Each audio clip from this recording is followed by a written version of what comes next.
What is up, guys? Rick Cacus here, and today we are going to be discussing the Destiny Endgame. What to do when you've done it all. Now, the reason I'm discussing this in today's video is that firstly, I have reached the endgame, and I know a lot of other people have or are nearing it as well. Now, even if you haven't, if you're sitting there 350 light thinking, look at these hardcores talking about the endgame, don't even worry.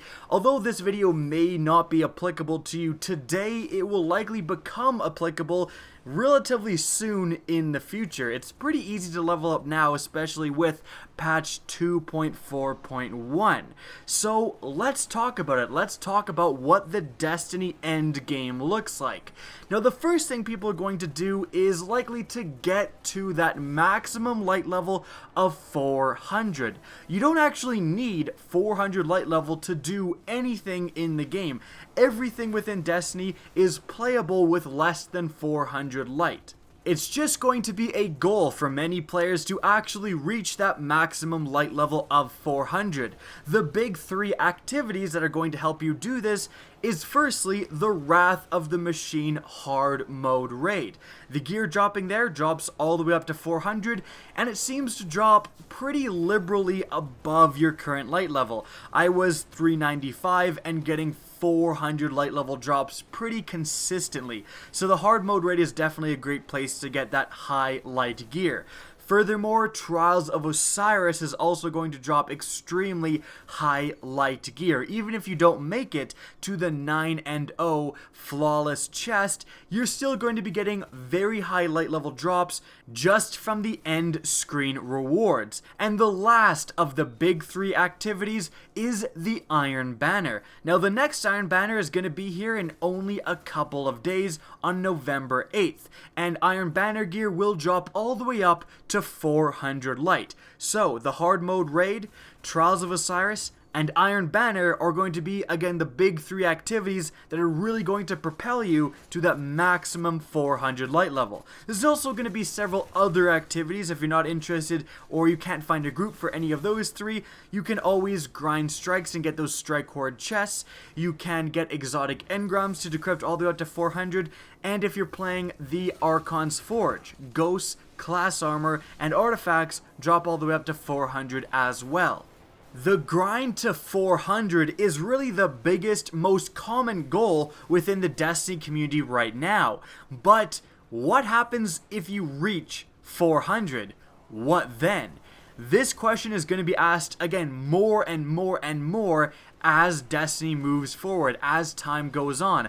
I'm already 400 and I know a lot of people who have reached that goal as well. So again, what now? What happens after you reach the max light level? Well, here we really reach the true endgame of Destiny, and there's two big things that encompass it.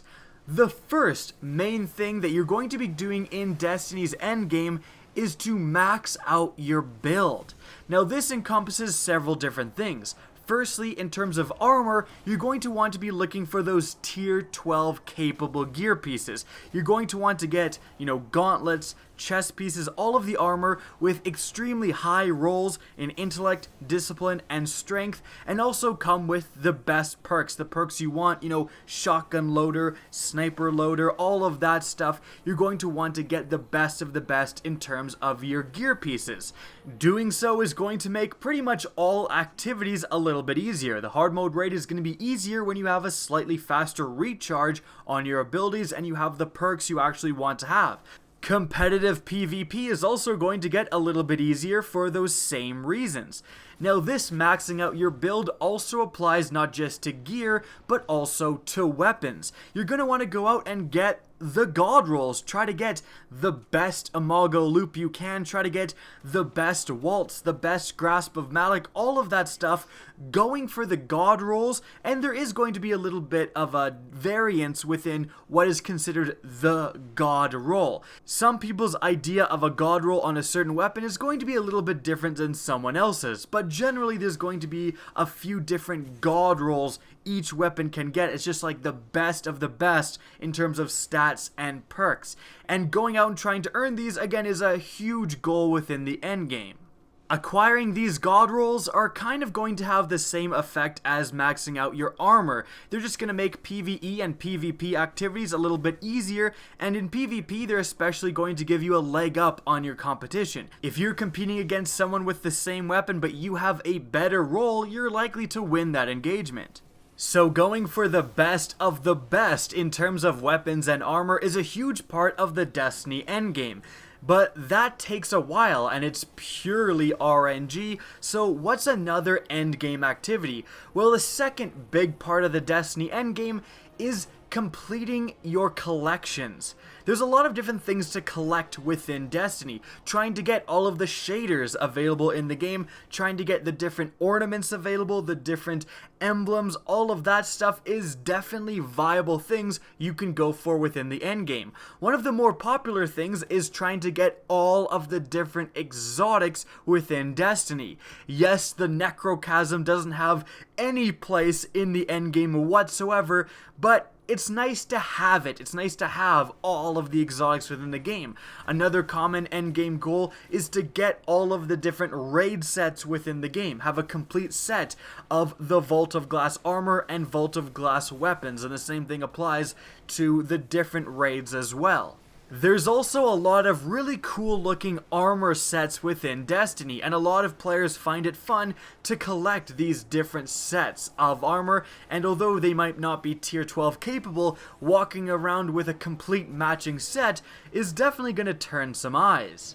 Now, something that I actually like to collect in Destiny is Year 1 weapons and armor. If you go back and play the original Year 1 Prison of Elders, you can still get Year 1 legendaries dropping at the end screen, and you can get Year 1 blue engrams that decrypt to any Year 1 legendary as well. Year 1 weapons are extremely rare. Not many people have held on to them, and additionally, so many people have started playing Destiny after Year 1 was already over. So if you're able to get those Year 1 weapons, and by the way, you can still take them back to the gunsmith and re-roll them as many times as you want to get the perfect rolls on them, and sometimes they're often still very viable in PvP. It's just really cool exclusive gear to have. So, right now for the Destiny endgame, after reaching 400 light, we have the two main things being firstly, maxing out your build, getting the best weapons and armor available, secondly, completing your collections, trying to get all of the different raid gear from the different raids, getting all the shaders, etc. But the third thing, this isn't really required, this isn't a huge part of the endgame, but it's something more and more people are ending up doing, which is just challenge yourself. Try to complete certain raids with only 3 people. Try to solo a raid. Try to complete Trials of Osiris with really odd weapons.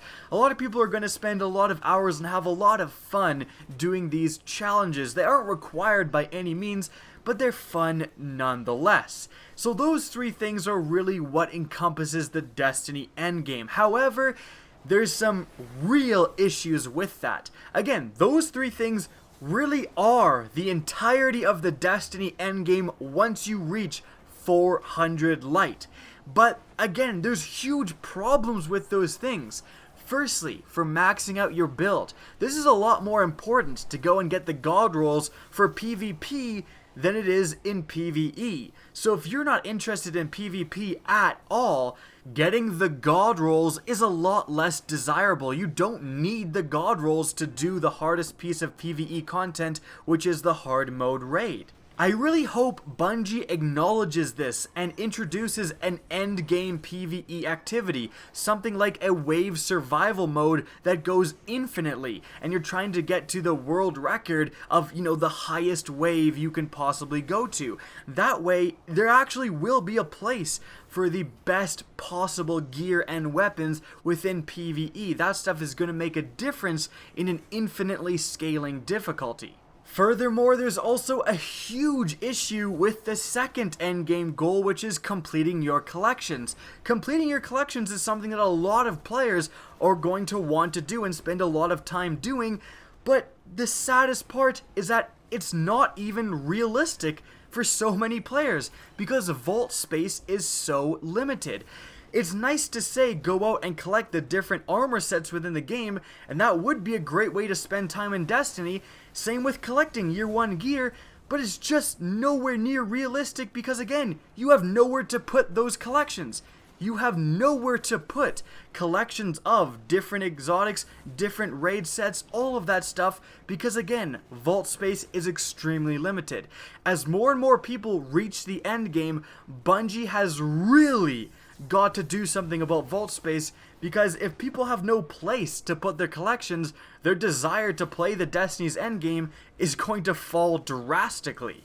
So that is really what encompasses the Destiny endgame. Now it should be noted that the endgame will shift whenever new content is added. For example, when the upcoming Sparrow Racing mode is added in December, obviously people's endgame goal is going to shift to collecting the Sparrows, Sparrow Horns, and whatever other gear is available for that limited time event. And then when that event goes away, it's going to go back to exactly what I was talking about before.